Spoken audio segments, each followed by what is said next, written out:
I've been trolling through the Deadhaus Discord, as I do quite frequently, and there's been a lot of new people, and many all seem to be confused as to what Deadhaus is. So, as you'd say to Dennis, 10,000 foot pitch, Calypso.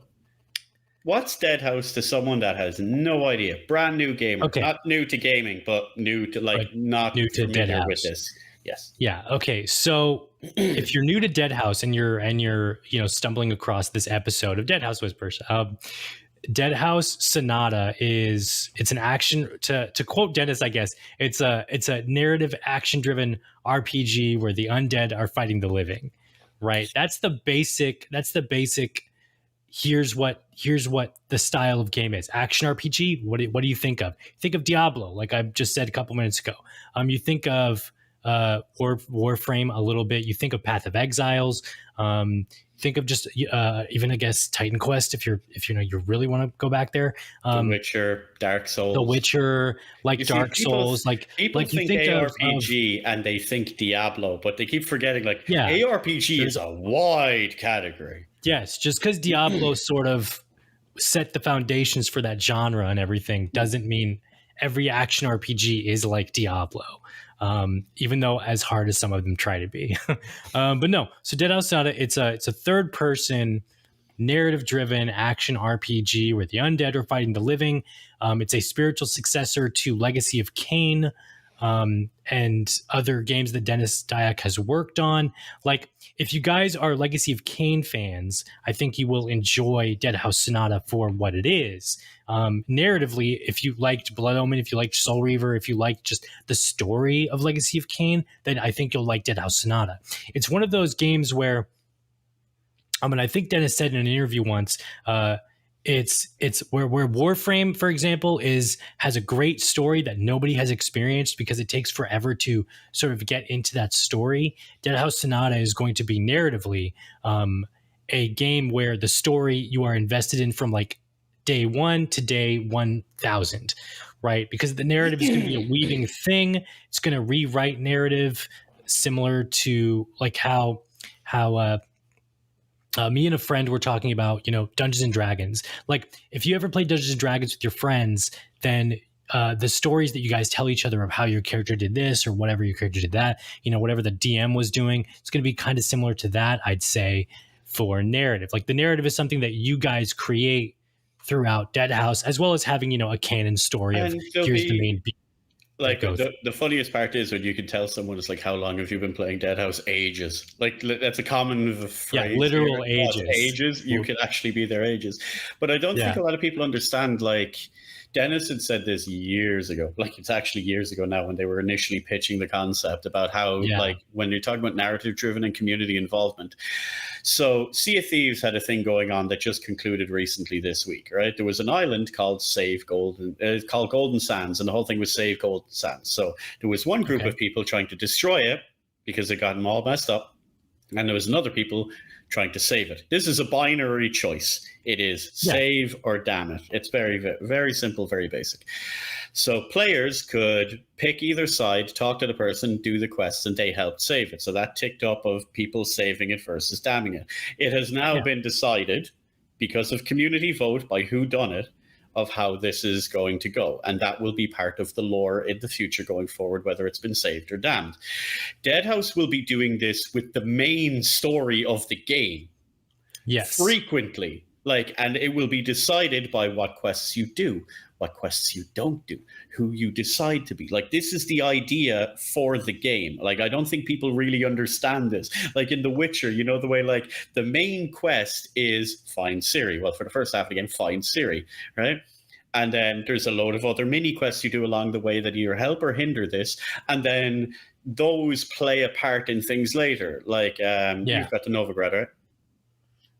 Yeah. I shouldn't care about spoiling this. The game's old. Okay. Yeah, I know. Anyway. The game is almost it's old now.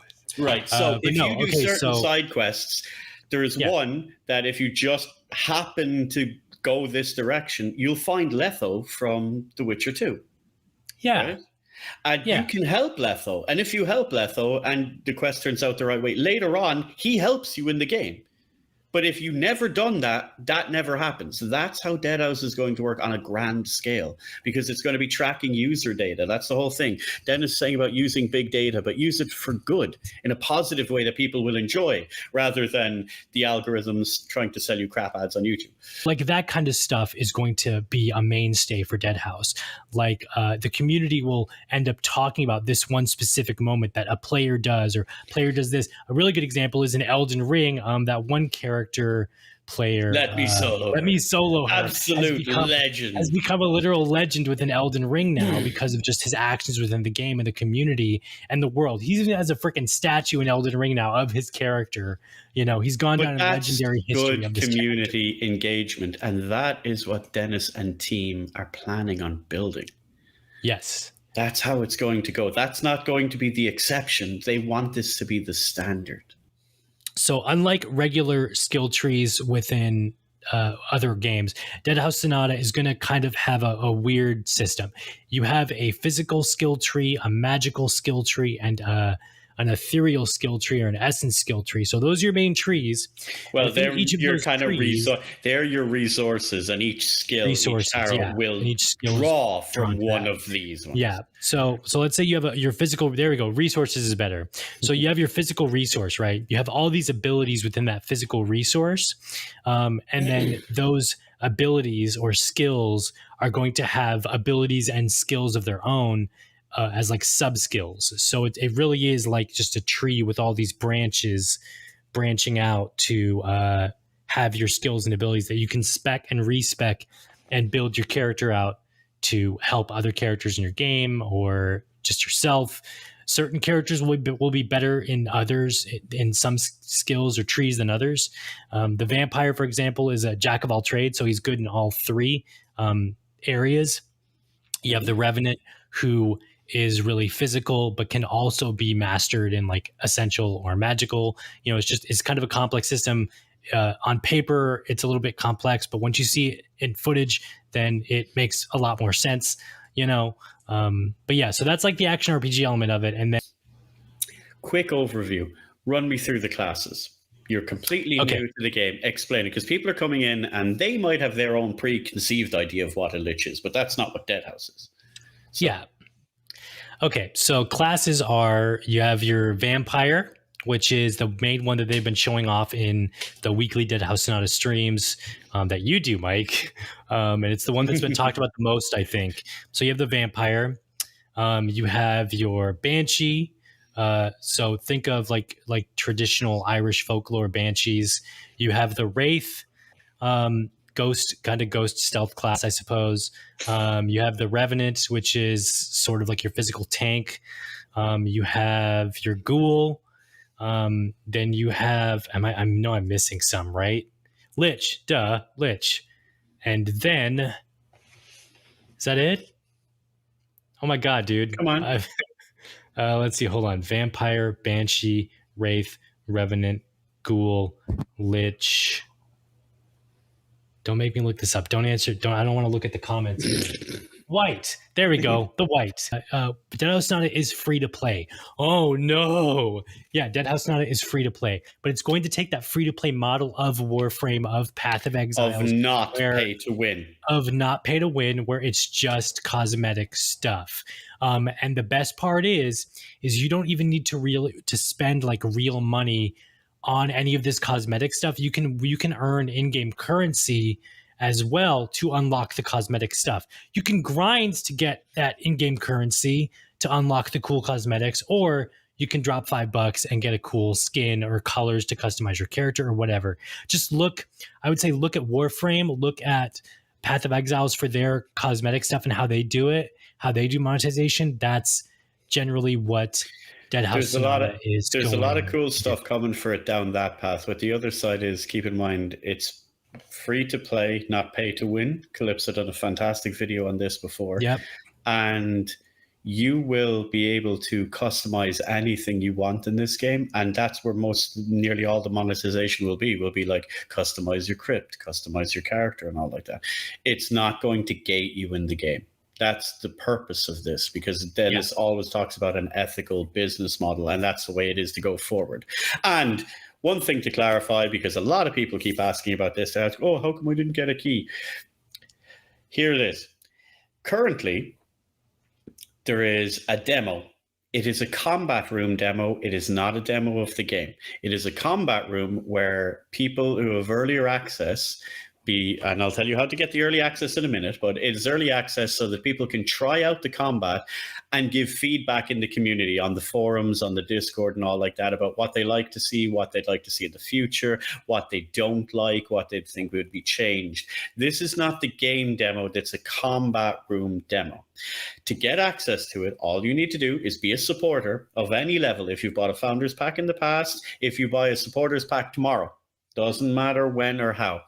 You drop into the weekly streams on Wednesday at 4 p.m. Eastern. They're the same time every week. You'll find my lovely self there playing the game. And at the end of the month, we'll still be doing the developer streams with Dennis, Colden, and co. And when we say so, drop a 333 in the chat. That's it. That's it. I will promise you I will get a key to you. Because that's what I do after each of the streams. I skim the names for everyone that's put the 333 in the chat, and we reach out to you. Little tip, I've had people not reach out to me. There has been people who would put in the 333 in the chat, and because we're on Restream, as you can see, it's the same with Deadhaus. It goes across many platforms. No Halo here. We put it in the chat, and someone will put a 333 from YouTube, and then I try to reach out to them in Discord, and their name will be different on Discord, so I can't find them. I'll say, hey, can anyone that's reached out to me that was on the stream last night, can you DM me here? And I'll make sure we can get your key. I've still had like 6 or 7 people not come back to me with every stream.